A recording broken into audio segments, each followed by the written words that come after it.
اعوذ باللہ من الشیطان الرجیم بسم اللہ الرحمن الرحیم۔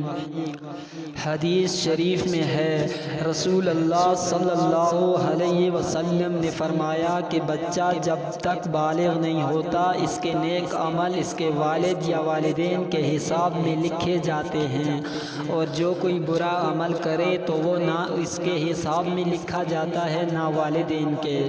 پھر جب وہ بالغ ہو جاتا ہے تو حساب اس کے لیے جاری ہو جاتا ہے، اور دو فرشتے جو اس کے ساتھ رہنے والے ہیں ان کو حکم دے دیا جاتا ہے کہ اس کی حفاظت کریں اور قوت باہم پہنچائیں۔ جب حالت اسلام میں 40 سال کی عمر کو پہنچ جاتا ہے تو اللہ تعالیٰ اس کو 3 قسم کی بیماریوں سے محفوظ کر دیتے ہیں، جنون، جذام اور برس سے۔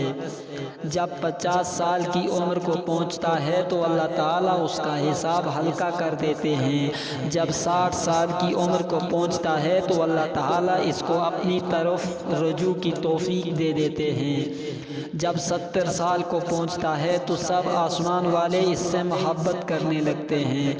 اور جب 80 سال کو پہنچتا ہے تو اللہ تعالیٰ اس کی نیکیوں کو لکھتے ہیں اور گناہوں کو معاف فرما دیتے ہیں۔